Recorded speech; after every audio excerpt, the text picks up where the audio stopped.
Hello all, student educare के online lectures में आप सबका स्वागत है। तो लास्ट लेक्चर में हमने पैरेललोग्राम लॉ और उसके डेरिवेशंस कंप्लीट किए थे। तो आज उससे रिलेटेड एक न्यूमेरिकल करना है, और न्यूमेरिकल में जो फॉर्मूले यूज होने वाले हैं वो ये है। R is equal to square root of p square plus Q square plus 2pq cos theta, और एक फॉर्मूला था अल्फा का। Alpha is equal to tan inverse of bracket के अंदर q sine theta upon p plus q cos theta. तो इससे related मैं एक क्वेश्चन बना के दे रहा हूँ, क्योंकि मैंने लास्ट लेक्चर के एंड में कहा था कि नेक्स्ट लेक्चर के स्टार्टिंग में एक न्यूमेरिकल सॉल्व करेंगे। तो कंसिडर करते हैं पी का वैल्यू है 2, क्यू का वैल्यू है 3 और थीटा है 60 डिग्री। मतलब पी बार एक वेक्टर है, क्यू बार एक वेक्टर है, इनके ये मैग्नीट्यूड्स है ना, ओनली नंबर्स, वैल्यूज, और उनके बीच का एंगल है 60 डिग्री। तो हमें इनका रिजल्टेंट और रिजल्टेंट का पी के साथ होने वाला एंगल यानी अल्फा, ये दोनों फाइंड करना है। तो आर इज इक्वल टू बन जाएगा स्क्वायर रूट के अंदर पी के जगह पे 2 पुट करेंगे। 2 का स्क्वायर होता है 4 प्लस क्यू का स्क्वायर 3 का square 9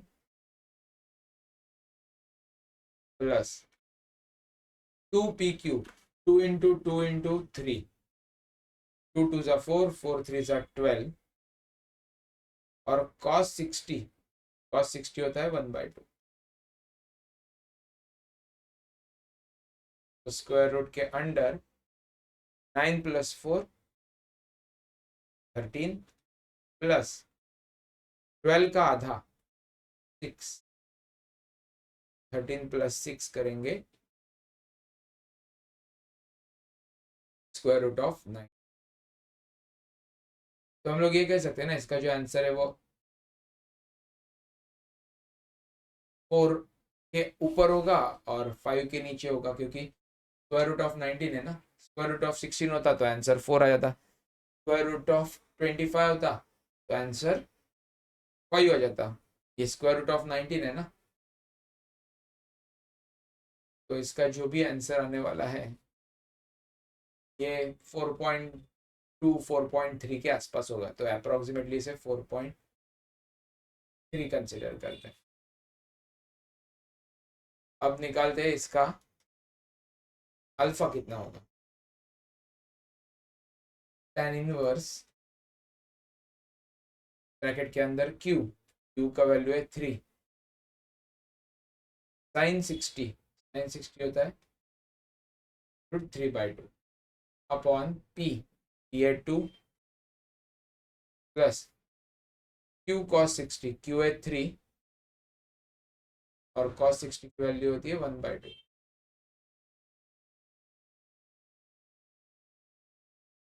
this will become tan inverse of 3 into √3/2 का नंबर होता है 0.86 अपॉन 3 का आधा हो जाएगा 1.5, 1.5 प्लस 2 करेंगे, डिनोमिनेटर बन जाएगा 3.5।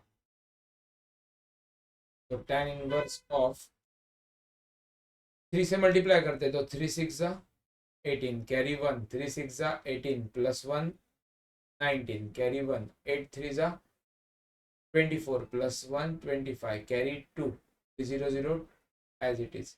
ये 2.59 अपॉन 3.5।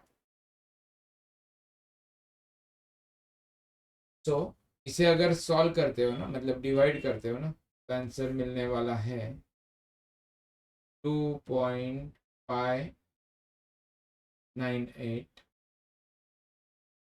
Divided by 3.5। तो ये आता है tan इनवर्स ऑफ 0.74 और इसकी जो वैल्यू है ना वो सॉल्व करने के लिए हमें नेचुरल टेंजेंट का टेबल लगेगा। तो लॉग, और ये लॉग के फॉर्मेट में होता है, मतलब लॉग टेबल के अंदर ही होता है। तो log, antilog, natural sine, natural cosine, natural tangent, ये सब फाइंड कैसे करना है उसका अलग से लेक्चर होगा। फिलहाल ये फाइनल आंसर होगा अपना। इसके आगे सॉल्व करने के लिए हमें नेचुरल टेंजेंट का एक टेबल होता है लॉगरिथम के अंदर, वो देखना होगा। तो this is how we can apply, we can use फॉर्मूले ऑफ पैरेललोग्राम लॉ, जो कि है एक रिजल्टेंट का मैग्नीट्यूड और बाद में रिजल्टेंट की डायरेक्शन दिखाने के, दैट इज अल्फा। और ये एंगल किसके साथ बनेगा? अल्फा का एंगल बनता है पी के साथ। Alpha is the angle between resultant and P. तो अभी हमें आगे बढ़ना है और नया थियोरी का पार्ट शुरू करना है।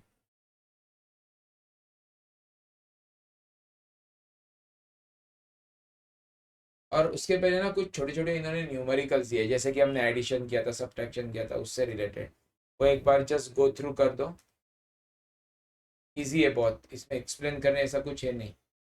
देख लो, ये दो वेक्टर्स दिए हुए हैं पी बार और क्यू बार, और इनका एडिशन करने के लिए बोला है। तो आई कैप का आई कैप के साथ करेंगे, जे कैप का जे कैप के साथ, के कैप का के कैप के साथ। तो 2i प्लस 2i 4i हो गया, 3 माइनस 5 माइनस 2 हो गया, -1 +2, तो +1 आंसर आ जाएगा। तो 4i cap -2j cap plus के कैप हो गई एडिशन। यही सब्ट्रैक्शन होगा, तो ऐसे ही आई कैप का सब्ट्रैक्शन आई कैप के साथ करेंगे, जे कैप का जे कैप के साथ, के कैप का के कैप के साथ। इतना सिंपल होता है ये। नेक्स्ट है टू फोर्सेस दिए हुए और दोनों का वैल्यू सेम है 5 न्यूटन ईच, और एंगल दिया हुआ है 60 डिग्री, और इनका क्या करना है? Find the magnitude of their resultant force. तो याद है ना formula, r is equal to square root के अंदर, तो पी के जगह पे F1 पुट करेंगे, क्यू के जगह पे F2 पुट करेंगे, तो फॉर्मूला बन जाएगा ऐसे, राइट। ये किसी भी वेक्टर के लिए यूज कर सकते हो, पैरेललोग्राम लॉ वेक्टर के लिए बनाया था ना। Force is a vector quantity, तो पी के जगह पे F1, क्यू के जगह पे F2 डाल दो, और दोनों की वैल्यू सेम है। तो ये हो जाएगा 5 का स्क्वायर प्लस 5 का square plus 2 into 5 into 5 cos 60। तो ये कितना हो जाएगा? स्क्वायर रूट के अंदर 5 का स्क्वायर 25, 5 का स्क्वायर 25, 25 प्लस 25 50 प्लस 5 5 जा 25, 25 इंटू 2 50, और 50 का आधा 25। ये हो जाएगा स्क्वायर रूट के अंदर 75। 75 को कैसे लिख सकते हो? 25 3 जा 25 का स्क्वायर रूट 5, बचा कौन? √3। 5 इंटू √3 की वैल्यू होती है 1.732। मल्टीप्लाई करो, 5 2 जा 10 कैरी 1, 5 3 जा 15 प्लस 1 16 कैरी 1, 5 7 जा 35 प्लस 1 36 कैरी 1, सॉरी कैरी 3, 5 1 जा 5 प्लस 3 8। आंसर आने वाला है 8.660 या 662 आया है, क्योंकि मैंने ये √3 का सिर्फ डेसिमल के बाद की 3 डिजिट लिए, तो शायद कैलकुलेटर से आया होगा मेरा अप्रोक्सीमेशन। तो 8.66 लिखते हो तो भी काम हो जाएगा। So this is how we can use the formula. Just go through this.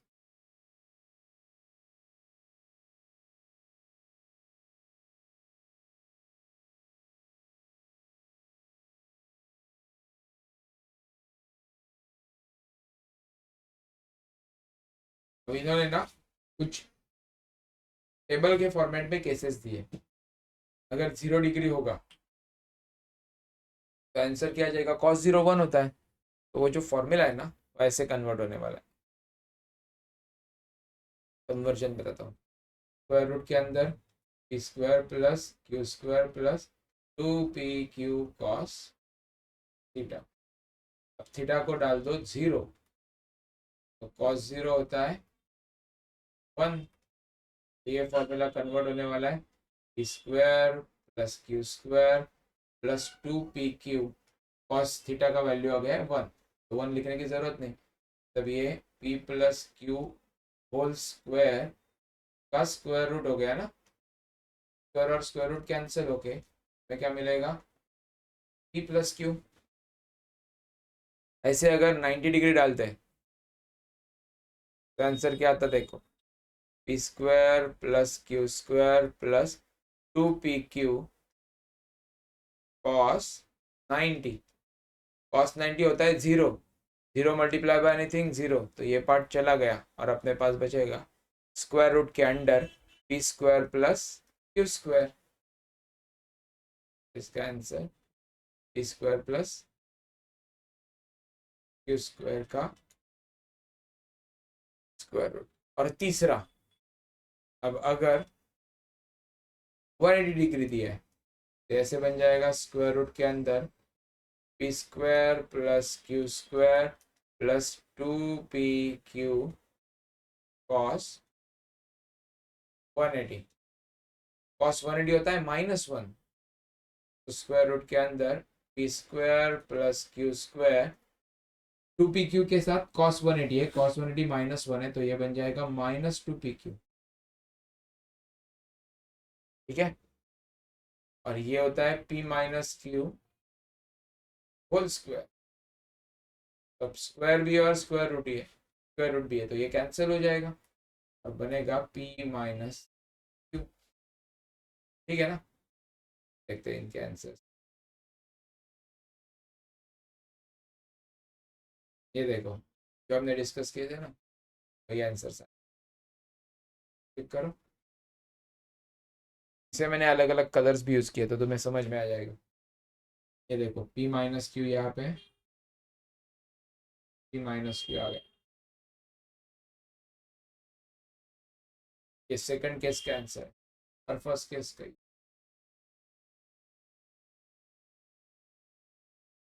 तो ये टेबल हो गया कंप्लीट।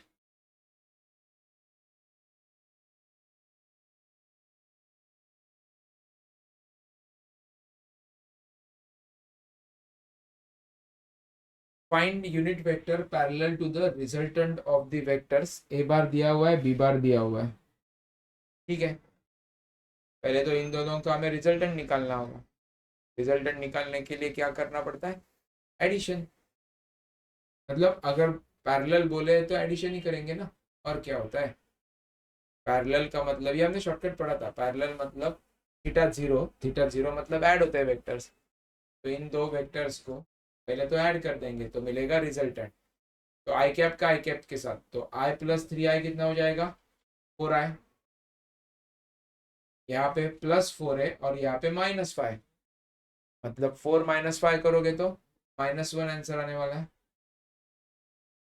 यहाँ पे -2 है, +1 है, -2 +1 का आंसर -1 हो गया, मिल गया। लेकिन ये ना मुझे वेक्टर मिला, और वेक्टर का अगर मैग्नीट्यूड निकालना है तो हमें स्क्वायर रूट का फॉर्मूला यूज करना पड़ता है। 4 का स्क्वायर प्लस, बीच में था -1, -1 का स्क्वायर प्लस, लास्ट में भी -1 है, -1 का स्क्वायर। 4 का स्क्वायर 16, -1 का स्क्वायर +1, -1 का स्क्वायर +1। ये 16 प्लस 1 प्लस 1 मतलब 2, प्लस 2 कितना हो जाता है 18। और 18 को कैसे लिख सकते हो, 9 2 ज़ा, 9 का स्क्वायर रूट होता है 3, रूट के अंदर बचा 2, तो मैग्नीट्यूड कितना आ गया 3√2। अब हमें क्या निकालना है, यूनिट वेक्टर। यूनिट वेक्टर के लिए क्या करना है, जो ओरिजिनल वेक्टर है उसी को उसके मैग्नीट्यूड से डिवाइड करना है। तो ओरिजिनल वेक्टर मतलब यहाँ पे रिजल्टेंट का वेक्टर क्या आया था, 4i cap minus j cap minus k cap, वो एज इट इज कॉपी कर दिया। अपॉन में रिजल्टेंट का मैग्नीट्यूड कितना आया था 3√2, 3√2 लिख दिया, हमें आंसर मिल गया। This is our final answer. 1/3 √2 bracket के अंदर 4i cap minus j cap minus k cap. As simple as that, इतना सिंपल होता है ये। देखते हैं आगे क्या है।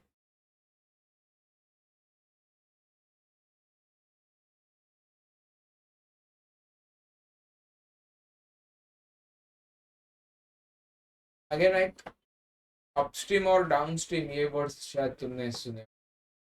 मतलब रिवर का फ्लो है या एयर का फ्लो है, उस फ्लो के साथ अगर हम लोग ट्रैवल कर रहे हैं ना तो उसे डाउनस्ट्रीम कहा जाता है। और उस फ्लो के अपोजिट डायरेक्शन में अगर हम लोग मूव कर रहे हैं, ट्रैवल कर रहे हैं, तो उसे अपस्ट्रीम कहा जाता है। उससे रिलेटेड एक न्यूमेरिकल है, जस्ट गो थ्रू करो, सब सेल्फ एक्सप्लेनेटरी है। वेलोसिटी दिया हुआ है 5 km/h। ये देखो, ये हमने वेक्टर बनाया 5 km/h का। Speed of the boat relative to still water, ये रिवर का फ्लो है ना। स्ट्रीम का फ्लो मतलब यहाँ पे मैं रिवर कंसिडर कर। ये नंबर दिया हुआ है 20 km/h। ये देखो, यहाँ से यहाँ तक 20 km। तो इनका रिजल्टेंट यहाँ से यहाँ तक आने वाला है, इतना सिंपल है। और ये रिजल्टेंट निकालने के लिए क्या करेंगे, अपना रिजल्टेंट का फॉर्मूला है ना, स्क्वायर रूट के अंडर आता है वो। और थीटा तो तुम्हें दिख रहा है, ये यहाँ से लेकर यहाँ तक 90 है, और कॉस 90 0 होता है। तो स्क्वायर रूट के अंदर पाई का स्क्वायर करो प्लस 20 का स्क्वायर करो। पाई का स्क्वायर होता है 25, 20 का स्क्वायर होता है 400। ये कितना हो जाएगा, स्क्वायर रूट के अंदर 425। मतलब this is greater than 20 but less than 21, right. तो इसका एग्जैक्ट आंसर ये इन्होंने कैलकुलेटर से निकाला होगा, 20.61। अब हमें डायरेक्शन फाइंड करनी है। डायरेक्शन फाइंड करनी है मतलब ये अल्फा फाइंड कर।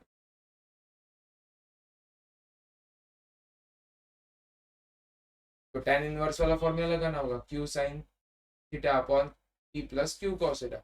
और थीटा तो 90 था, sin 90 होता है 1, cos 90 होता है 0। तो ये बनने वाला है सिर्फ tan inverse of q upon p। ये देखो, यही आ गया ना। तो 5/20 मतलब 1/4, 1/4 होता है 0.25।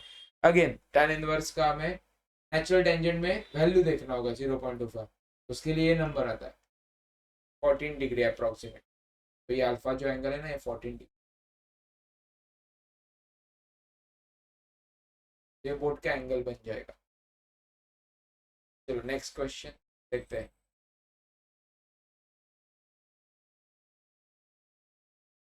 यहाँ पे अब थियोरी का नया पार्ट शुरू हो गया, इसका नाम है रिजोल्यूशन ऑफ वेक्टर्स। रिजॉल्व करना का मतलब पहले समझते हैं एग्जैक्टली क्या होता है। ये जो रिजॉल्व करना है ना, रिजोल्यूशन का मतलब होता है कंपोनेंट्स फाइंड करना। ऐसे कह सकते हो टुकड़े, पार्ट्स फाइंड करना। अब पार्ट्स कितने होते हैं, एक एक्स एक्सिस होता है, एक वाई एक्सिस होता है, एक जेड एक्सिस।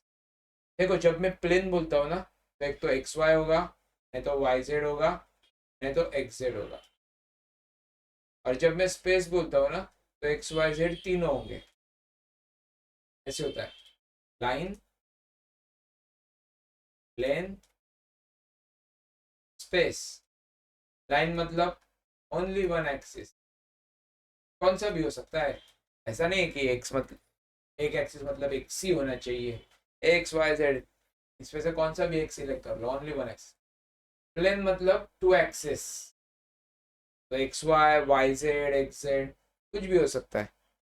और स्पेस मतलब तीनों एक्सिस इन्वॉल्व होंगे इसमें, एक्स वाई जेड। तो ये फर्क होता है। तो कंपोनेंट्स एक तो प्लेन के लिए होते हैं, नहीं तो स्पेस के लिए होते हैं। तो अगर प्लेन है, जनरली हम लोग एक्स वाई प्लेन कंसिडर करते हैं। तो कंपोनेंट्स कैसे आएंगे, एक होगा एक्स कंपोनेंट और दूसरा होगा वाई कंपोनेंट। और अगर स्पेस हो गया तो तीसरा कंपोनेंट भी इसके साथ जोड़ देंगे, अटैच कर देंगे, जिसका नाम होगा थर्ड कंपोनेंट। तो हमें पहले रिजोल्यूशन ऑफ वेक्टर्स पढ़ना है ये प्लेन के लिए या 2D के लिए, मतलब दो एक्सिस इन्वॉल्व होंगे इसमें, और जनरली से एक्स और वाई से डिनोट किया जाता है। चलो थियरी देखते हैं एग्जैक्टली क्या। ये तो मैंने बैकग्राउंड बता दिया इसका।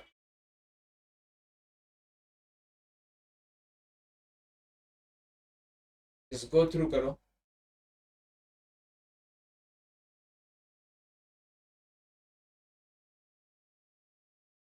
जैसे कि हमने डिस्कस किया, तीन कंपोनेंट्स यहाँ पे दिखाए गए, अल्फा बीटा गामा के टर्म्स,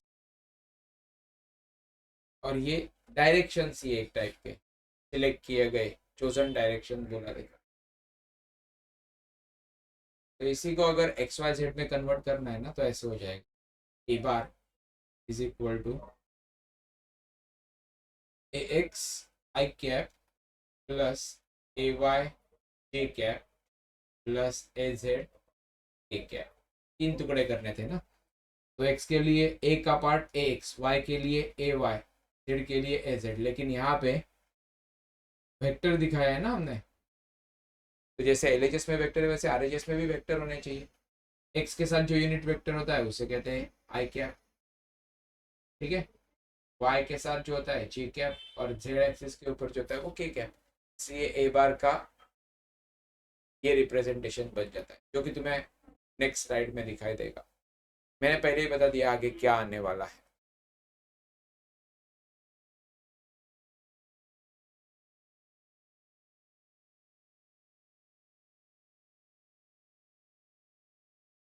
यही आने वाला है ना, आर एक्स आर वाई सब आ गया, मैंने ए के टर्म्स में दिखाया था। ये देखो, ये वाला पार्ट कह रहा हूँ मैं, ये और ये आर एक्स है ना, वहाँ पे ए एक्स, आर वाई वहाँ पे ए वाई, यहाँ पे आर जेड वहाँ पे ए जेड। तो ये ऐसे फाइनल आंसर हमें यूज करना है, द फॉर्म ऑफ फॉर्मूला। तो हमें कुछ छोटे छोटे डेरिवेशन देखें। कंसिडर करो हमें कंपोनेंट्स फाइंड करना है। तो एक वेक्टर दिया हुआ है जिसका नाम है आर बार, और वो कहाँ से कहाँ तक जा रहा है, ओ यानी ओरिजिन से लेकर सी तक ड्रॉ किया है। इसका डायरेक्शन ये बन जाएगा। अब ये एक्स एक्सिस के साथ थीटा एंगल बना रहा है, तो यहाँ से ना दो परपेंडिकुलर्स ड्रॉ करेंगे। एक जाएगा एक्स एक्सिस के ऊपर और दूसरा होगा Y axis.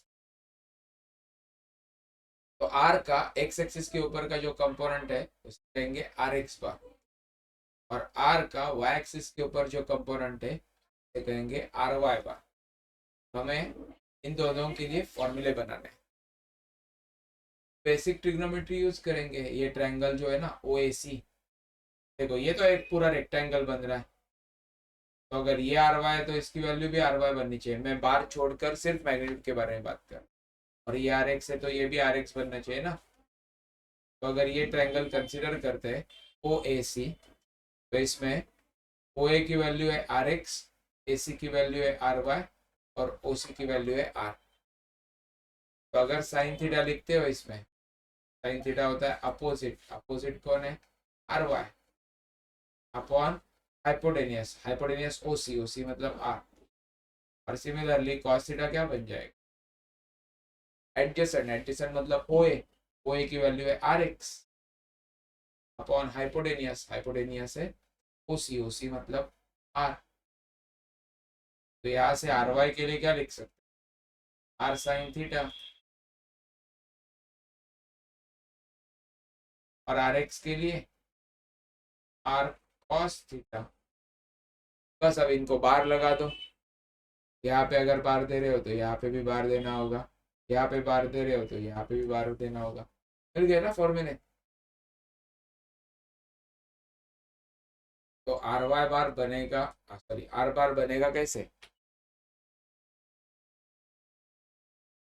Are X bar plus are Y bar, लेकिन आर एक्स बार की value R bar cos theta,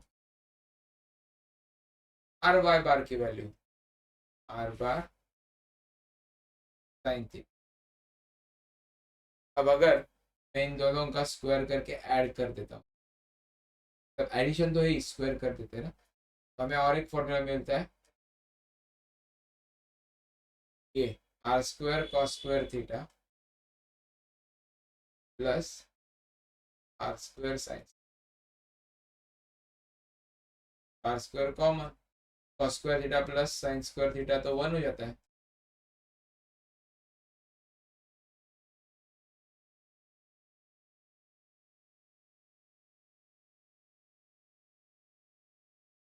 यहाँ से फॉर्मूला ये बनता है, r is equal to square root के अंदर आर एक्स का स्क्वायर प्लस आर वाई का स्क्वायर। ये देखो ना, ये r x square plus are y square है, आंसर आ गया आर स्क्वायर। तो अगर दोनों तरफ स्क्वायर रूट लेते हो, इज इक्वल टू 1 नहीं, टू 1 है, और इसका अगर स्क्वायर रूट लेते हो तो आर मिल जाएगा ना। इसीलिए ऐसे कहा जाता है r is equal to r x का रूट के अंदर आर एक्स का स्क्वायर प्लस आर वाई का स्क्वायर। तो ये एक फॉर्मूला है, ये दूसरा फॉर्मूला है, ये तीसरा फॉर्मूला हो गया। फोर्थ फॉर्मूला और इंटरेस्टिंग है, अगर मैं r Y upon r x कर देता हूँ, आर वाई की वैल्यू थी r sine theta upon r x की वैल्यू है आर कॉस थीटा, तो आर आर कैंसिल हो जाएंगे, और sine theta upon cos theta बनता है टेन थीटा। टेन थीटा कितना हो गया, r Y upon r x, तो थीटा बन जाता है tan inverse of r Y upon, तो ये फोर्थ फॉर्मूला बन जाता है। तो चार फॉर्मूले कैसे, एक तो पहले आर वाई का, बाद में आर एक्स या आर एक्स आर वाई कैसे भी रखो, उसके बाद तो आर के साथ कनेक्ट किया, थर्ड फॉर्मूला बन गया। और tan थीटा का एक रिलेशन लगाते हैं, या is equal to tan inverse का रिलेशन लगाते हो, तो फोर्थ फॉर्मूला। इन चार फॉर्मूले जो है इनको यूज किया जाता है numericals solving. Just go through this। तो इसे कहा जाता है रेक्टेंगुलर कंपोनेंट, क्योंकि हमने जो डेरिवेशन किया ना, तो ठीक से ऑब्जर्व करोगे ना, तो ये एक रेक्टेंगल फॉर्म हुआ, इसलिए इसका नाम ऐसे रखा जाता है। रेक्टेंगल का यूज करके कंपोनेंट्स यानी वेक्टर के टुकड़े फाइंड किए, यहाँ पे x and y, that's why it is known as rectangular components of a vector.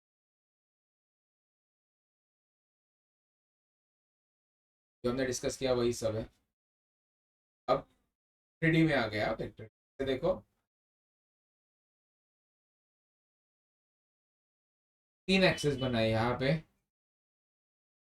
ये एक्स एक्सिस है, ये वाई एक्सिस है, और ये जेड एक्सिस है। और ऐसा कोई रूल नहीं है हॉरिजॉन्टल मतलब एक्स, वर्टिकल मतलब वाई, नहीं, कौन सा भी एक्सिस कहीं पे भी दिखा सकते हो। बस इतना ध्यान रखना है हमें, इन तीनों के बीच में 90 90 90 एंगल, मतलब ये mutually perpendicular to each other होते हैं। के लिए एक वर्ड यूज किया जाता है ऑर्थोगोनल। ऑर्थोगोनल का मतलब होता है perpendicular to each other, or you can say mutually perpendicular to each other। x y z are orthogonal। तो अब देखते हैं डायग्राम में क्या दिया हुआ है। एक तो गिवन वेक्टर ये है, यहां से लेकर यहां तक आर बार, ये गिवन वेक्टर है। अब इसका एक्स एक्सिस के साथ जो एंगल हो रहा है ना, यहाँ से यहाँ तक, मैं अपना कलर्स यूज करता हूँ, चलो अलग अलग। ब्लू कलर जो है ना, ये कहेंगे अल्फा, मतलब ये एंगल आर बार से लेकर एक्स एक्सिस। उसके बाद आर से लेकर वाई एक्सिस तक का जो एंगल है ना, ग्रीन कलर यूज कर रहा हूँ मैं, इसे कहते हैं बीटा। और लास्ट में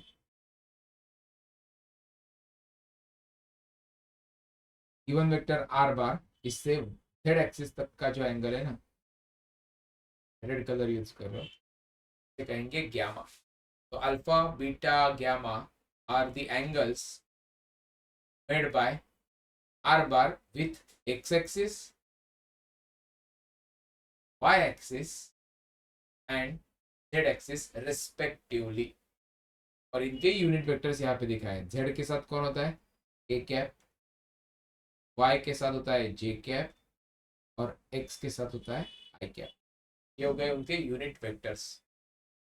ठीक है, तो अल्फा बीटा गामा ये एक्स वाई जेड के साथ के एंगल्स रेस्पेक्टिवली, और इनके यूनिट वेक्टर्स होते हैं आई कैप, जे कैप, के कैप। अब देखते हैं आगे क्या है।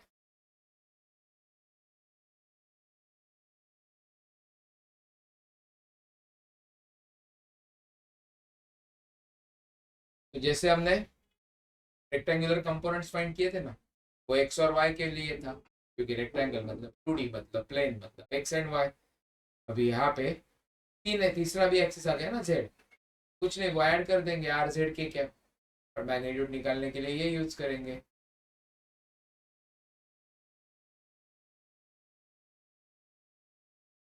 ये देखो r x I cap plus are y J cap तो पता ही था हमें, तीसरा एक्सिस ऐड कर देंगे, ये बन जाएगा आर जेड के कैप।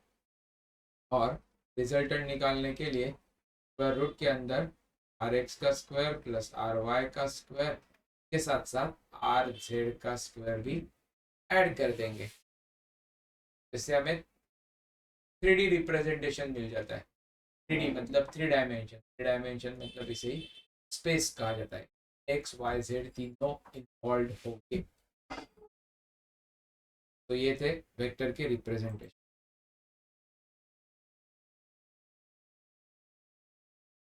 सॉल्व करते हैं न्यूमेरिकल।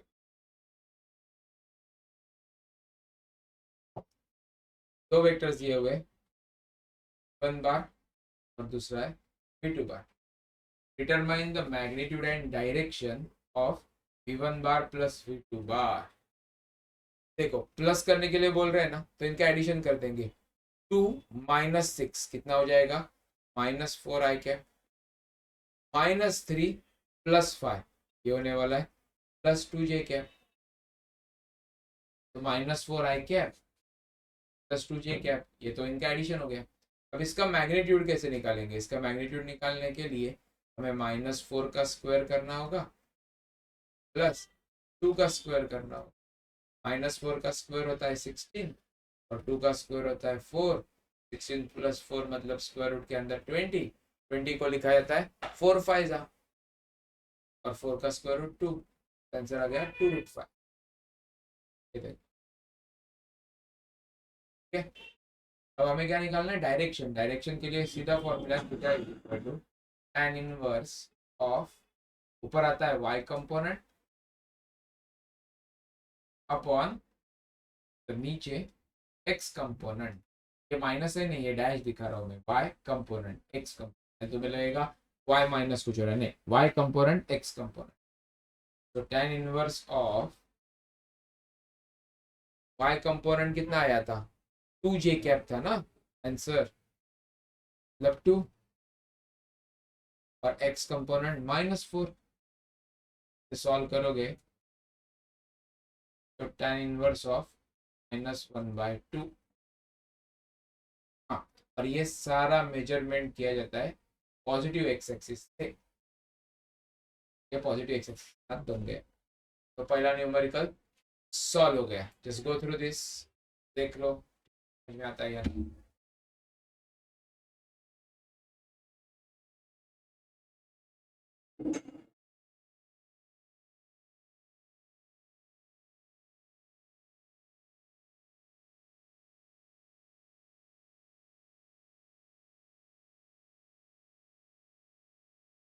चलो आगे बढ़ते हैं। अब वेक्टर का मल्टीप्लिकेशन शुरू होने जा रहा है। करना पहले मैं इसका बेसिक बता देता हूँ, एकदम इजी है। इसके दो टाइप से मैं ऐसे पार्टीशन बना रहा हूँ। और मल्टीप्लिकेशन को ना प्रोडक्ट भी कहा जाता है।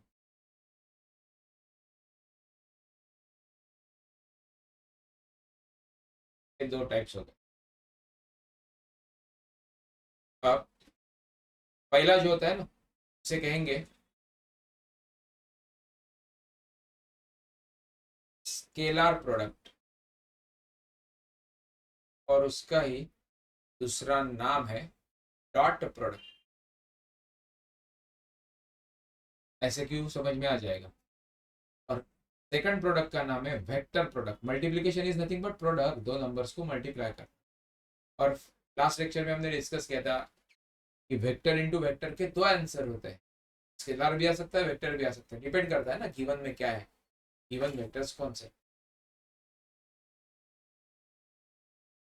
और इसे ही दूसरा नाम दिया हमने क्रॉस प्रोडक्ट। अब ना पहले सिंबॉलिक लैंग्वेज में समझते हैं क्या होगा। कंसिडर करो अपने पास दो वेक्टर से ए बार और बी बार। इनको मल्टीप्लाई करने के बाद जो आंसर आ रहा है ना, वह सी। वो बार नहीं है, वो सिर्फ सी है। सी मतलब स्केलर, ये इसे बोला जाता है स्केलर प्रोडक्ट। मतलब दो वेक्टर्स मल्टीप्लाई करने के बाद मिलने वाला आंसर स्केलर है। इसका नाम क्या रखा है हमने, डॉट प्रोडक्ट। स्केलर प्रोडक्ट मतलब डॉट प्रोडक्ट, इसलिए मैंने इन दोनों के बीच में दे दिया डॉट। और वेक्टर प्रोडक्ट मतलब मेरे पास दो वेक्टर्स है,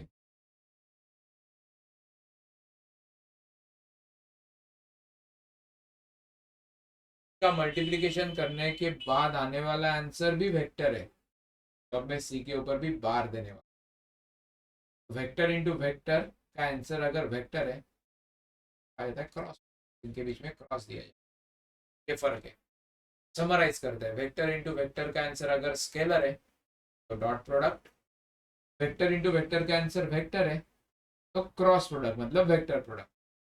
फाइनल आंसर जो है ना वो वेक्टर आ गया, क्रॉस बीच में डाल देंगे। फाइनल आंसर जो है ना सी, ये स्केलर आ गया, बीच में डॉट देंगे ए और बी के। इसका एक्सपांशन ऐसे होता है ए बी कॉस थीटा, और इसका एक्सपांशन ऐसे होता है ए बी साइन थीटा। अब इसका एग्जांपल, फोर्स और डिस्प्लेसमेंट, ये दोनों के दोनों वेक्टर क्वांटिटीज है। इसे कहा जाएगा एफ बार और एस बार। के मल्टीप्लिकेशन से जो हमें क्वांटिटी मिलती है ना, उसे कहते हैं वर्क। यूनिट्स एंड मेजरमेंट में हमने सब पढ़ा था, फर्स्ट डायमेंशंस यूनिट सब डिराइव किए थे। तो दो वेक्टर का प्रोडक्ट स्केलर दे रहा है, तो ये क्या होना चाहिए, स्केलर प्रोडक्ट, नहीं तो डॉट प्रोडक्ट। इसलिए मैंने एफ और एस के बीच में, एफ बार और एस बार के बीच में dot they the. W is work, F is force, S is displacement. और यहाँ पे एक क्वांटिटी है, का नाम है टॉर्क। और टॉर्क बनता है रोटेशनल मोशन में, या रोटेशनल मोशन में टॉर्क जरूर। और उसका सिंबल है टाउ बार, ग्रीक लेटर से, अल्फा बीटा गामा ऐसा ग्रीक लेटर से एक टाउ बार करके रखें। ये कैसे बनेगा, आर मतलब एक रेडियस वेक्टर लगता है, और एफ मतलब फोर्स। तो दो वेक्टर का जो आंसर आ रहा है ना, वो भी वेक्टर है, जिसे वेक्टर प्रोडक्ट कहा जाता है। और आर और एफ के बीच में, या आर बार और एफ बार के बीच में मुझे क्रॉस साइन, यहाँ पे डॉट सिंबल था, यहाँ पे क्रॉस यूज। तो this is the introduction to multiplication of vectors. ये अच्छे से लिख सकते हो, इसका स्क्रीनशॉट ले सकते हो। नेक्स्ट लेक्चर में हमें इन वेक्टर्स के ना प्रॉपर्टीज पढ़ने हैं, ठीक है। So see you all in next lecture, bye bye.